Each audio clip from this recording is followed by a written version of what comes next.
Welcome back, everyone. This is Mindy Eggen, and I am super excited to share this stamp set to you today. This is Snow Bunnies stamp set designed by Lawn Fawn, especially for Simon Says Stamp, and this is for the STAMPtember celebration.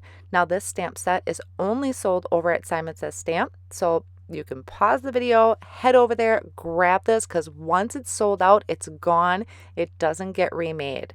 Here is a look at the stamp set. You can see it has the adorable bunnies in their Santa hat and scarf, some really great sentiments, and also a coordinating die. I went ahead and stamped almost all of the images off of this stamp set, and I stamped it on the Lawn Fawn white cardstock, which is Copic friendly, stamped in jet black ink. And then I'm going to color it in with my Copic markers. Now you can see I turned my paper upside down, and the reason for is I just find it easier to color my trees this way. I did have to stamp a couple images twice for the card design that I wanted to create. And I'm just adding flick marks starting with the tippy top of the tree and then right under each section there of the tree and blending them out. Now I do speed up the coloring process quite a bit because there are a lot of smaller images on here, but I will have all of those Copic marker color combinations listed over on my blog, which I will have linked down below in the video description, along with all of the supplies that I use in today's video. Now for most of the smaller images, I only put one layer of coloring onto them, for instance, the ornaments and the presents. For larger images like the bunnies and the trees, I do color them twice, and I do go from darkest to lightest. Coloring them twice is my personal choice of how I Copic color. To me, I'm just getting a better blend. I don't have significant lines left, so I really like how my Copic markers blend onto the white cardstock. For my bunnies, I decided to go with a really light brown. I thought that would help them stand out against the wintry scene that I was deciding to create. Lawn Fawn is well known for their cutesy images, and this stamp set is no different. I'm loving these bunnies that are dressed for the holidays or even just for some winter fun, so you could use either or as a theme. And like I said in the beginning, this stamp set is only sold over at Simon Says Stamp. It is a collaboration stamp set, so it will not be remade or sold over in the Lawn Fawn store. So be sure, if you're on the fence, you're not sure if you want to get it, I personally wouldn't hesitate. I love all of Lawn Fawn's stamps and images, so I would definitely head over and grab these because they do sell out real quick. Once I had finished Copic coloring my images, I am going to line up the coordinating dies with some purple tape to hold it in place. Now some of the images I will have to run through my die cut machine and then cut out again. For instance, the trees I had stamped twice. I almost forgot for my little snow bunny there, it has little arms, and what I did is I took some walnut ink and I just stamped those little arms. I did 2 of them, stamped them in the walnut ink, and then lined up the coordinating die that is for that as well.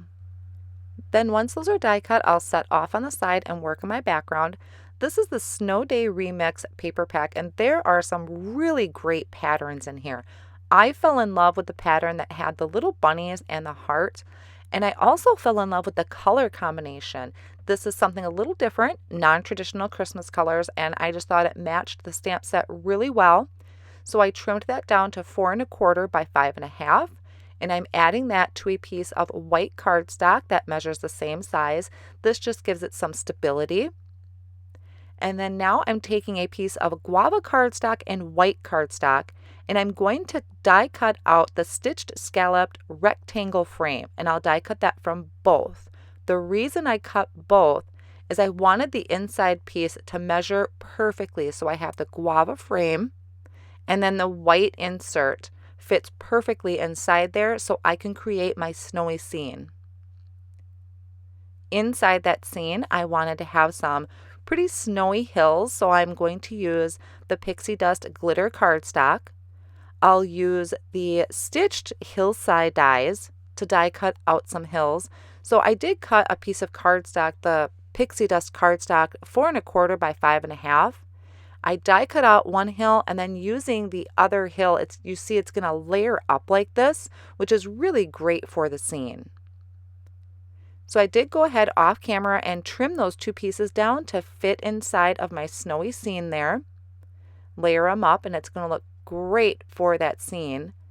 But that white background was just a little too white, so I am taking some tumbled glass Distress Oxide ink, and I'm just throwing down some color. It's going to be kind of blotchy. I'm not covering that entire piece. And then once that's done, I'm going to start attaching my snowy hills. So the first hill that I'm attaching, the one that's in the back, I'm just going to use my tape runner. I'm not adding tape runner to the top of the hill.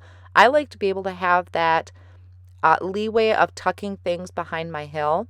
Now for that second hill, the one that's going to be in the front, I'm actually using the double-sided tape from Lawn Fawn, and the reason for that is I find this sticks great to that glitter paper. And I'm also leaving room at the top so I can always tuck items in behind my hills. Now here I did speed up the process quite a bit, really because this is all personal preference, how you want to attach your items. I put some ornaments on the tree, tucked in a carrot that has the bow on it and a present behind the tree. Added in a couple of the trees in the background. One of my bunnies is going to be holding a carrot. And then my other bunny is going to be reaching up to put the star at the top of the tree. And all of those pieces, I am adding the double-sided tape to that just stuck really well to that glitter cardstock. I highly recommend it. Now that my scene is complete, I'm going to attach my frame to the front of my card with some liquid glue, just centering that on my card front panel. And then I'll go ahead and attach my scene right in the middle. And I know that a couple of my bunnies are sticking off the edge, which I'm good with. I think that actually is really cute that it's kind of sticking off on the side a little bit. Now for my sentiment, I'm using a sentiment off of that Snow Bunnies stamp set, and this is Happy Holidays. I'm always up for a good pun. I'm using the Rainforest cardstock, and this matches just perfect with this background. Like I said, these are some really neat, non-traditional Christmas colors, and I really fell in love with how well they matched. So I did stamp that sentiment in embossing ink, sprinkled on the white embossing powder, and then I'll go ahead and heat set that with my heat tool, and that white just really pops off of that Rainforest cardstock. Then I'll take the Everyday Sentiments banner die, and I'm going to die cut that out. To attach it to the front of my card, I'm just trimming down a piece of foam tape that is the width of my banner, and I'm going to add this to the front of the card at kind of a diagonal. It reminds me of like a portrait Christmas card, you know, when you get the Christmas cards with the family pictures on there. That's what this reminds me of, and I thought it was super cute. It's really simple to do, great color combination, and I just had a lot of fun playing with this stamp set. I hope you enjoyed today's video and this inspires you in your crafty Christmas cards. I want to thank you so much for stopping by. All of the supplies will be listed down below in the video description and over on my blog as well. Thanks again, and I'll see you next time.